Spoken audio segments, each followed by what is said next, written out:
Yo Minna Sezoko, bienvenue dans la review de chapitre 877 de One Piece. Alors pour commencer, déjà, pour moi, c'était un chapitre de ouf, c'était un chapitre de malade, franchement. Ça fait juste énormément plaisir de voir que Oda nous met enfin de l'action sur cette fin de Whole Cake Island qui était vraiment trop calme. Et ça fait plaisir de voir que, voilà, toute cette action et du combat. C'était vraiment un chapitre de fou, franchement c'était excellent. Donc pour commencer, pour résumer rapidement ce qui s'est passé, on a eu un combat entre Brook Chopper qui paraissait fortement désavantagé face à Perospero, et en deuxième lieu, on a eu Luffy qui arrivait avec le reste de l'équipage sur le Sunny, et Luffy qui a engagé un combat contre Katakuri, et en troisième, on a eu le sacrifice de Pedro à la fin du chapitre, qui nous a, j'imagine, tous bouleversés. Franchement, c'était vraiment quelque chose de magnifique, avec une superbe symbolique, je sais pas comment expliquer ça. C'était une superbe symbolique, si je peux dire ça comme ça.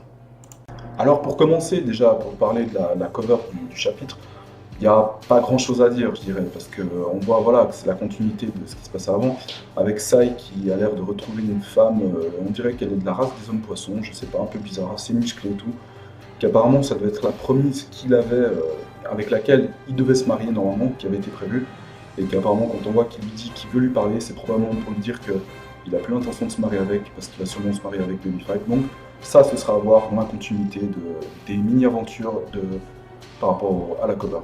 Donc pour commencer, pour voilà, parler en gros de ce chapitre, on voit au début que ce qui se passe, c'est que Brook et Chopper sont totalement dépassés par la situation face à Perospero. Ils sont totalement dominés en fait. Donc, Oda nous laisse paraître à travers son chapitre, à travers ce scan, que la situation pour les Mugi paraît désespérée par une future défaite de Chopper et Brook face à Perospero. Ensuite, ce qui se passe, c'est que, parce que là je regarde un petit peu derrière, donc voilà, pour mieux vous expliquer ça, ça me fait penser voilà, tous ces trucs.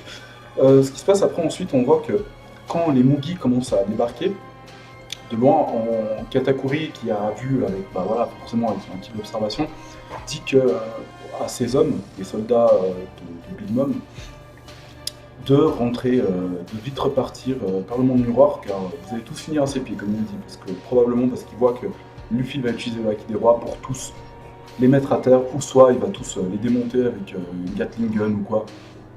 Donc voilà, ce qui change un petit peu les événements pour la suite. Et ensuite, on voit toujours que voilà, forcément, il y a Chopper qui pleure et tout ça, Brook qui continue à essayer de... Voilà, ils sont là, ils sont face à leur triste sort, on peut dire, avec Perospero qui dit que dans 3 minutes vous êtes mort, ça fait une espèce de petit remake à la Kenshiro Octonuken, mais là c'est pas 3 secondes, mais 3 minutes. Donc ensuite, on voit même qu'ils sont quand même étonnés de voir Big Mom, qui sont là, qui est toujours là, enfin qui court après les Mugiwara, et les Mugiwara qui sont toujours en vie. Ensuite, on voit aussi qu'apparemment, d'après l'attaque de Perospero, avec son espèce de cloche, il a une espèce de cloche en bonbon, en acier, je sais pas si c'est une cloche qu'il a réussi à faire ressortir, difficile à dire, parce que c'est un pouvoir de bonbon. Donc comment on peut imaginer qu'un bonbon ait la solidité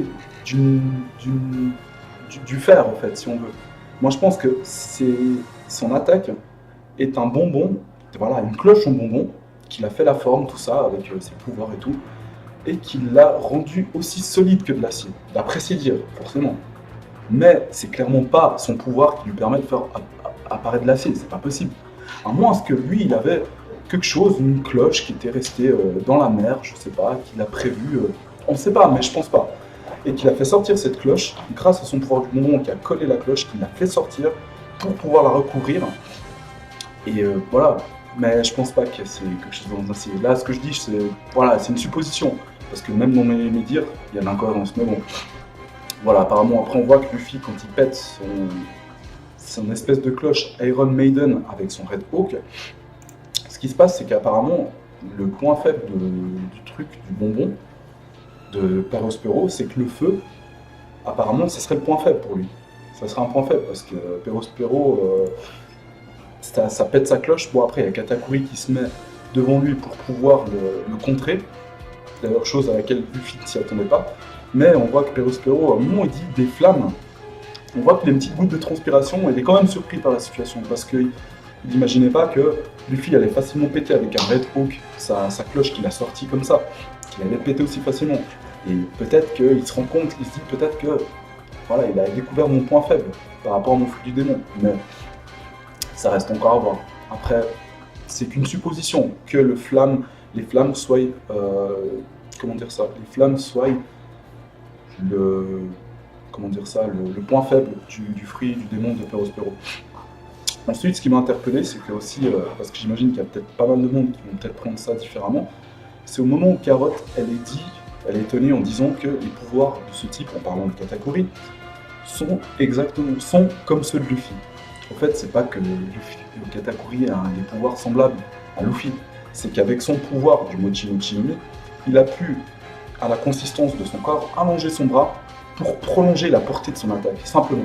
Il a pu prolonger la portée de son attaque, un peu comme Luffy le fait avec son Gomu Gomu, Gum Gum, Pistol ou autre attaque. Allonger ses membres pour atteindre Luffy, tout simplement. C'est en ça que Carotte fait référence, en parlant de les pouvoirs de ce type sont comme Luffy. J'imagine, moi je l'interprète comme ça. Et ensuite, après, ce qui se passe aussi, ce qui est pas mal, c'est qu'on voit aussi que le Hawk Gatling ne fait rien à Katakuri, pardon. Donc pourquoi? Parce que ce qui se passe, c'est que je pense que vous devez être sûrement au courant aussi, c'est que le pouvoir de Katakuri n'est pas un Logia. C'était une erreur scénaristique de Oda qui a changé les propriétés du pouvoir de Katakuri durant le manga. En fait, le pouvoir de Katakuri est un Paramecia, mais il a des propriétés de Logia, un peu comme Magellan si vous voulez, et un petit peu comme Trebol aussi si on veut. Donc les coups directs, donc de coups de poing, de massue ou quoi, vont peut-être pas l'affecter différemment parce qu'il a une consistance qui n'est pas élémentaire, mais qui est un petit peu intangible, un peu gélatineux. Donc c'est pour ça qu'on voit que les coups de Luffy le traversent, et à un moment même, les coups de Luffy restent même dans le bras de Katakuri, et Katakuri profite de ça, j'imagine, pour solidifier, pour empêcher Luffy de récupérer son bras, pour laisser une ouverture à Luffy, exprès pour que Katakuri puisse lui asséner un coup. On voit même que Katakuri le domine un petit peu quand même sur ce combat. Parce que forcément l'avantage avec la kit d'observation sur entraîné, la fait de voir plusieurs secondes en avance dans le futur, ça lui donne un sacré avantage face à Luffy. Mais voilà, donc ce qui se passe, c'est qu'aussi ensuite, ce qui m'a interpellé un petit peu, donc ouais, bah, c'est tout, parce que là je suis en train de regarder en même temps si jamais. Donc au moment, ce qui est pas mal, ce qui est vraiment bien dans ce chapitre, c'est qu'au moment, jusqu'avant les dernières pages, au moment où on croit que tout est perdu, que c'est vraiment la situation est vraiment désespérée pour les Mugiwara, parce que ils peuvent pas utiliser le coup de burst. Ils peuvent pas utiliser le coup de burst pour se casser 1 kilomètre parce que la mer dans laquelle se trouve a été transformée en bonbon par Perospero. Et ensuite Perospero qui s'est cassé tout de suite, qui s'est mis sur la terre ferme, pas très loin de Big Mom, pour même qu'on voit Carotte qui s'énerve un petit peu, il est là-bas et tout, il s'est cassé pour se mettre un peu à l'abri et tout. Et voilà, on voit qu'ils sont vraiment dans une situation désespérée. À ce moment-là, il y a un retournement de situation total qui vient avec le sacrifice de Pedro. Ça, c'était vraiment quelque chose qui était magnifique.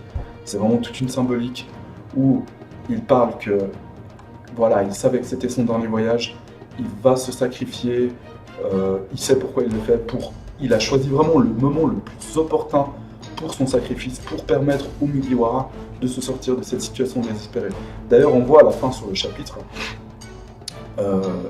que, avec l'explosion de Pedro, créée par Pedro, on voit que le Sunny est dégagé de cette espèce d'iceberg de bonbons, je sais pas comment on peut appeler ça, d'où il était bloqué. On voit qu'il est carrément sorti et que le bateau a l'air de tomber un petit peu à la renverse, avec forcément l'onde de choc dû à l'explosion.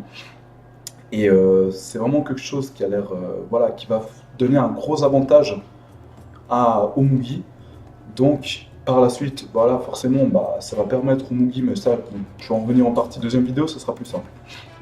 Voilà, pour la suite maintenant, avec l'hypothèse de la suite des événements du chapitre, comme le titre de cette vidéo, pour une nouvelle aube. Franchement, elle est difficile à faire pour moi, mais j'essaie un peu d'imaginer comment les choses vont se passer par rapport à ce qu'on a eu. Donc, en voyant à la fin que le bateau était totalement décollé de la plaque de bonbons créée par Perospero, j'imagine qu'après, bah, forcément avec l'onde de choc, là on a vu, il est décollé à quelques mètres d'explosion, mais je pense que l'explosion va le faire partir un peu plus loin. J'imagine déjà, donc j'imagine peut-être, je sais pas, une cinquantaine de mètres, on va dire, hein, à peu près.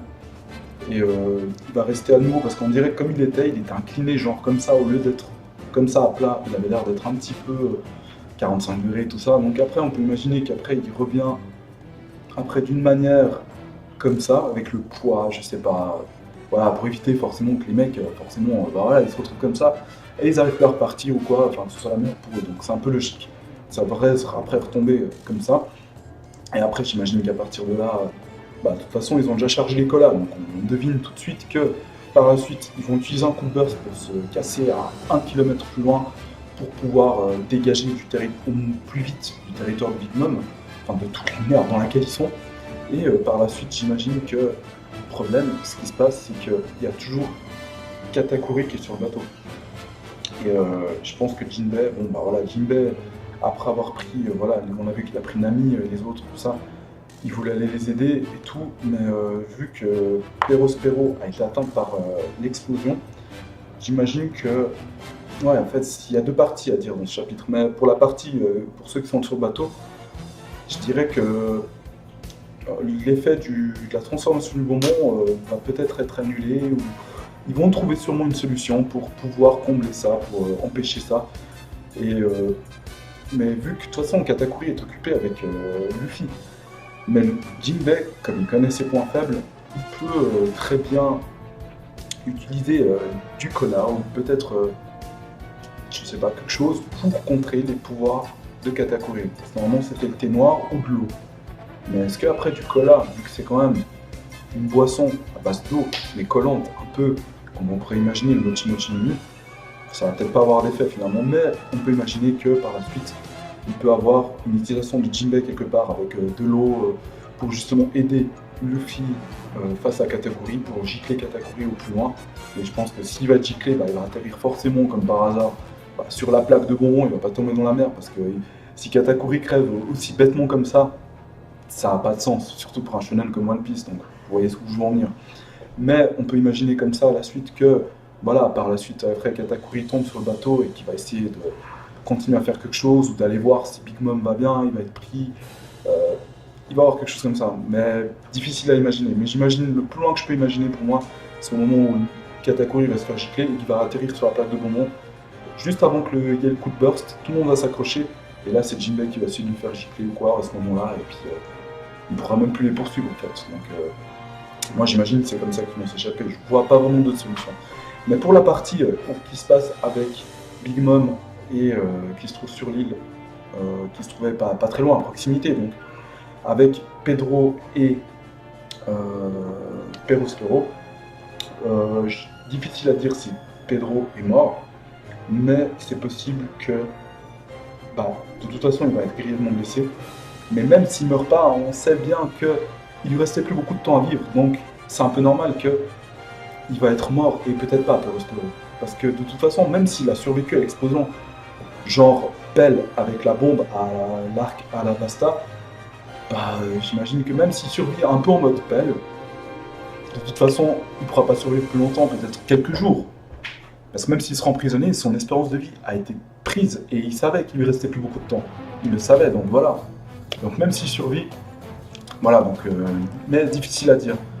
Mais je pense qu'à mon avis, pour moi, il est mort. Et Perospero, je pense, il est peut-être pas forcément mort, mais si on voit que le feu, parce qu'il a quand même flippé en disant ouais, déconne pas, c'est des bombes, tout ça, et on voit que le feu a l'air de l'affecter, bah, le fait de l'explosion puissante va l'affecter, ça va le blesser grièvement, ça va le mettre HS à mon avis.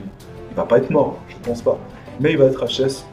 Et par la suite aussi, on peut avoir aussi une petite suite avec, pendant ce temps, Sanji et Carotte Sanji, Pudding et Chiffon qui sont en train de faire le gâteau et qui est le gâteau qui est presque prêt pour pouvoir l'emmener à Big Mom et quelque chose comme ça, qui se termine comme ça. Mais franchement, c'est un chapitre qui m'a énormément, waouh, c'était vraiment génial quoi. J'ai vraiment surkiffé, c'était un truc de malade.